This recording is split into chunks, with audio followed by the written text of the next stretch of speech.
Right now on Up with KREM, Washington educators have two choices: either get vaccinated or risk losing their jobs. This morning, when they have to be vaccinated and who will make sure that they get it done. And in North Idaho, COVID hospitalizations have more than doubled in less than a month, and health experts say they are almost out of beds due to the raging Delta variant.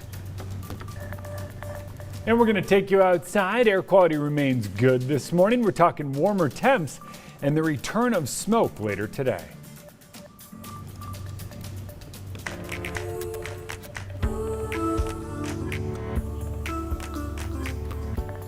Up with KREM begins now. Starting Monday, due to the rise of the Delta variant in Washington, masks will be required in many public spaces across the state. Washington first lifted the mask mandate back in May, as you may remember. And this morning, we want to hear from you. Do you agree with the mandate coming back? Vote in our Twitter poll right now. You can also send us your thoughts to 509-448-2000. Right now, about 62% saying yes. Meanwhile, 37% say no. Other people saying against mandatory vaccines and mask requirements. Other people saying, I totally agree with our governor. So please keep sending in your comments. Absolutely. We've gotten a lot of comments in this morning, but we love hearing your thoughts and opinions. Absolutely. Yeah. And when it comes to the Delta variant, you know, as we're getting going, one of the reasons that we're seeing such a giant spike is that it's way more contagious than the original COVID-19 that we've been seeing for what feels like an eternity. Feels like forever. One thing I'm hearing from people, though, is the frustration, obviously, because a lot of people saying, you know, one of the reasons why we took the mask off, it was an incentive for getting the vaccine. And so it is frustrating for a lot of people for sure. So yeah, let us know your thoughts. We'd love to hear from you and your reasoning. But yeah, tough situation for all of us. You know, we didn't want to be here. I know. Now we'll be continuing our coverage of Washington State's new vaccine mandate. But in the meantime, Mr. Legoo, do you have some good news for us on the weather front? It feels so nice outside right now. It feels amazing. You know, like if the world's falling apart, at least we've got weather. That's right. That's true. I don't know if that's a saying, but we just made one. Yeah, just made a new saying. Yeah, so all right, let's live that. Let's live what we're talking about. Remember that stratocumulus, the deck of clouds that we saw a little bit earlier? Well, that's kind of breaking up, and now we're starting to transition into fair weather cumulus, and that is on our way to mostly sunny. Right now, you can see a little bit of haze in the atmosphere off in the distance, but air quality remains at good. We're on the high side of good and trending a little bit closer to moderate. Each half hour, we've gone up by 1 AQI point. So I'm going to keep an eye on this because likely throughout the day, we wind up a little bit closer to moderate. But for now, it's good to get outside, breathe some fresh air, and enjoy these cooler temps. Temps in the mid-50s, 50 in Sandpoint, and you're even in the mid-50s up in Deer Park now, Newport as well. So we are starting to warm up quickly across much of the inland Northwest. Not much on the radar, a little bit of stray cloud cover that's starting to break up. And throughout the day, we'll see that break up and move out. A couple of stray high elevation showers. Tomorrow's the real day we're talking about. Look at this. Later on in the day, clouds build, then boom, overnight. Rain returns to much of the inland Northwest and lasts into Saturday morning. So if you like dry weather and a full dry day and temperatures up near 80, this is your day. Yeah, get outside, enjoy it. We're up near 80 later on with a mix of clouds and sun. Oh, it's looking good. Stick around though. Coming up, I've got your weekend forecast. This morning, one of the big announcements from the governor's office, a new mask mandate. That's right. KREM 2's Nicole Hernandez joins us live now. Now, Nicole, what can you tell us about the new mask guidelines and when they'll take effect? Yeah, Channing, Tim. So there's a lot that we should go over really, but one, that when it takes effect this upcoming Monday in just a few days. So as we get prepared to have this come into effect, here are a few things that you should know. So first up, this is really a statewide mandate. So all of Washington State is under this new mask mandate here. Two, everyone 5 and older has to wear a mask inside now whenever they are in public. And you have to make sure you're wearing a mask regardless of your vaccination status. Like I mentioned, the mandate starts this coming Monday.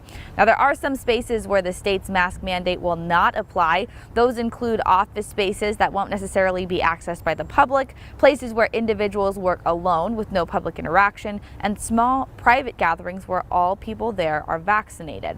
The mandates follow weeks of escalating COVID-19 case rates and increasing hospitalizations. Health experts say the increase is caused by the Delta variant of the coronavirus. This week, our state broke its previous record for COVID hospitalizations set in December. The rate is, as I said, spectacularly almost vertical in our charts. We're witnessing exponential growth. I've not used that term in some months, but regrettably, that is now the situation that we are in. And the reason is clear. This virus mutated. Now, while this doesn't exactly match up with the mandate, this isn't technically a mandate, the Department of Health is still suggesting that people wear masks in outdoor places that are particularly crowded, like places like concerts or fairs. Live in Spokane, I'm Nicole Hernandez. This fall, all K-12 employees will be required to get vaccinated, and this includes teachers, staff, coaches, bus drivers, and school volunteers. Governor Inslee says they will only have two options: get vaccinated or face losing their jobs. The requirement comes after State Superintendent Chris Rakedahl asked Inslee last week to include K-12 schools in the vaccine mandate. Washington's restrictions is now the strictest school vaccine mandate in the nation. Some other states are offering teachers the option to get tested every week instead of getting vaccinated, but Inslee's mandate does not give employees that option. And as always, new regulations also come with a lot of new questions. Now I'll send things over to Channing Curtis. She's talking about some of your questions that you've sent in about the requirement. That's right, Tim. Now, there are some that we have seen the most this morning. The first question is, when must educators be fully vaccinated? And the short answer is October 18th. To add more to that answer, to be fully vaccinated by the deadline, they'll need to get that last shot no later than October 4th. So this means that some employees will not be fully vaccinated before they return to campus. Now, Governor Inslee also said that unions can negotiate to get their employees time off to get the vaccine, as well as deal with side effects. One thing, though, that is not up for negotiation is offering a testing option for those who don't want to get vaccinated. Now, there are a couple of reasons that the state will allow employees to not receive the vaccine, and these are for medical or religious reasons. The Office of the Superintendent is working to create forms for employees to request accommodations. They say they will be finalized soon, so if an employee has recently contracted COVID and advised by a doctor to get the vaccine, they'll also have to request accommodations. OSPI says natural immunity is not an accepted reason at this moment. Another question is, who exactly will be enforcing these requirements?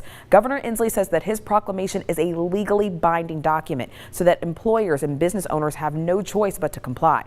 So that includes following the indoor mask mandate as well as the vaccine requirement where it applies. The governor says being fully vaccinated is a job requirement already for most state employees. A formal discharge process will start October 5th. The governor is adding that the vast majority of anyone let go will not be eligible for unemployment benefits.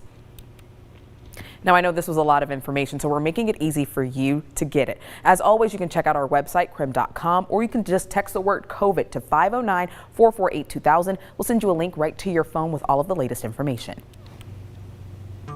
Overnight, the Kootenai County Sheriff arrested the person of interest in connection to the murder of a Spirit Lake woman. John Dalton Jr. was arrested in St. Mary's last night. On Monday, friends and family requested a check on 56-year-old Tina Swore. Deputies found her dead in her home. They then began an investigation with Dalton as a person of interest. The Benoit County Sheriff's Office says they were able to locate Dalton because of the help of the public. And we here at KREM were also alerted to this case because of many concerned viewer messages. It's time now for your morning rush. More news in less time. Right now, Kootenai Health is dangerously close to capacity with COVID patients. The hospital is saying 85 people are hospitalized there right now. 36 of those patients require critical care. Because of the high number of patients, they have been forced to cancel all elective surgeries because they do not have the capacity to hold them. Right now, 50% of hospitalizations are patients who range from 18 to 60 years old.